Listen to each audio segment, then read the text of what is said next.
Hello, family. God bless you. Welcome to the School of Honor. And I'm talking about instructions that I have received that brought great miracles. One of the things that I learned very early in my walk with the Lord is to not attach myself to anything that God could ask back. Let me give you an example. When I read the story of Abraham and how God asked him for Isaac, I realized that God has every right to ask for what he gave us.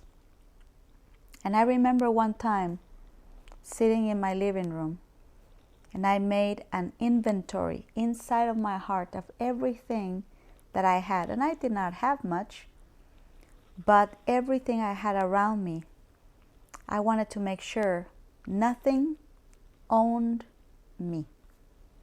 That only God can own me, and the moment He asks for something He gives to me, then I will immediately return it to Him. That's something that I really encourage you to do in following instructions, because there's going to be things that try to stop you from saying yes. Whether it's something that you bought and you really like and God is asking you to sow it. I remember Dr. Murdoch saying, God will never ask you for what you don't have, but He will always ask you for what you want to keep. So I wanted to make sure in my heart there's nothing that if God ever asked me, I would say no. And I remember when I started working in Four Seasons, there was certain fear in my heart that one day I could love my job so much that I would not respond to my calling the moment He requested my time, full time. And I remember doing a resignation letter, not to turn it in to anybody, just for me to know in my heart I already resigned. So the moment He asks for my resignation, the moment God asks for my resignation, so that I would serve Him anywhere else He wanted me to, then I would not even think twice. Not matter the paycheck or the position, the comfort or the enjoyment of my job. I will never say no to Him. Those decisions help you when it comes to instructions.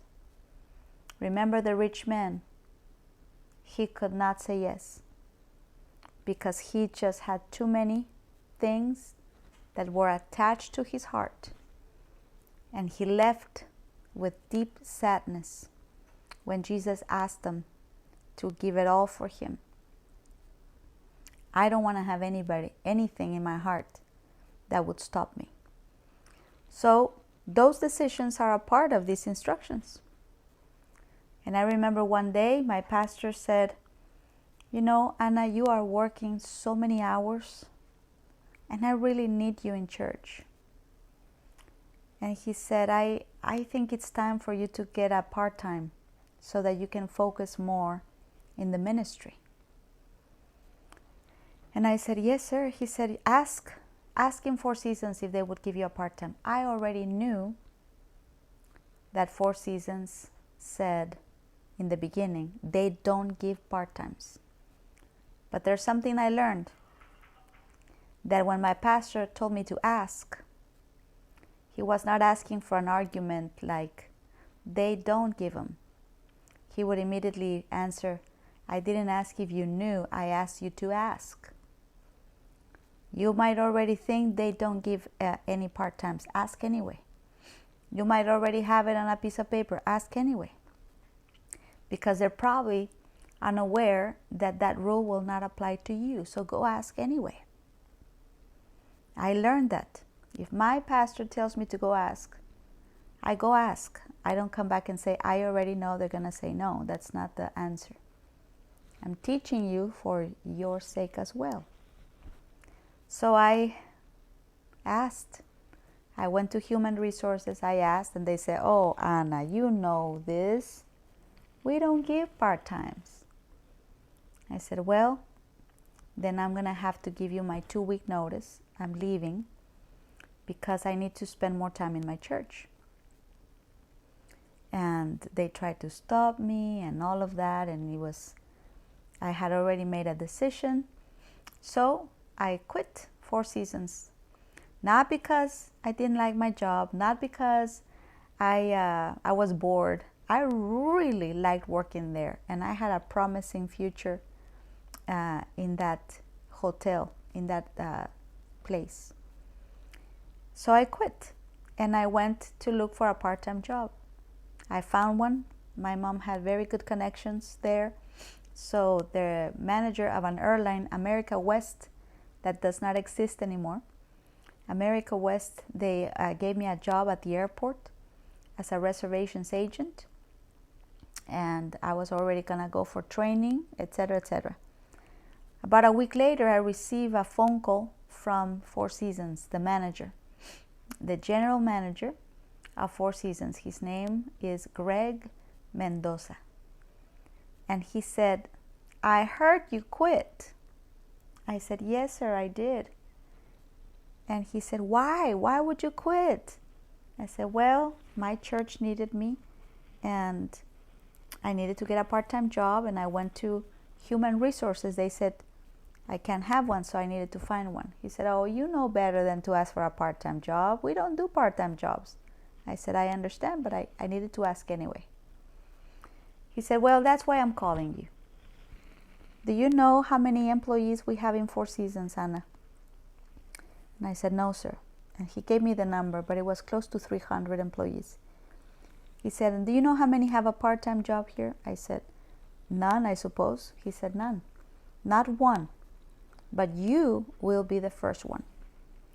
And I'm calling you to let you know that we are creating a new position that does not exist in Four Seasons. You're going to be the assistant concierge, and you will have a part-time position, and your salary will not change. I said, excuse me? He said, yes, your salary will not change. So I'm working half the time, but I'm going to make the same amount of money? Yes. And we are creating this position for you.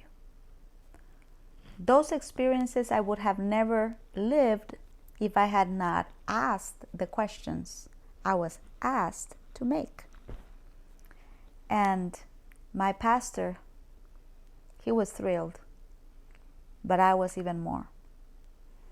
Behind the instruction of my pastor, I saw how Four Seasons would completely start something new for someone that was going to serve God with their time. And God can do the same with you. So don't ever think that God cannot make changes in the workplace. He can. Thank you for listening, family. And if you would like to sow a seed for Wisdom for Winning Church, you can by sowing through PayPal or Zelle.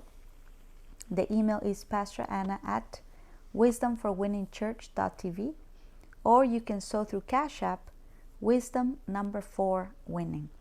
Thank you again for listening, and have a great day.